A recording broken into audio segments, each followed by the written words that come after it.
Hi! In front of me is Samsung Galaxy Xcover6 Pro, and today I would like to show you how you can set up face unlock on this device.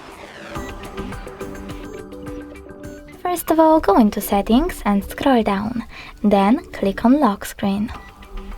Following that, select screen lock type and enter your current login method. Then click on this gray switcher next to face and tap on continue.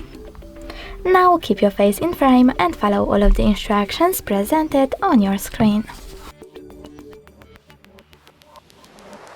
Then adjust all of those face unlock settings however you wish to and tap on done. Now when I turn off my screen, then turn it back on, I can see that face unlock is working properly.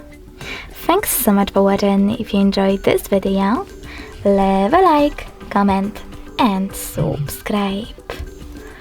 Bye!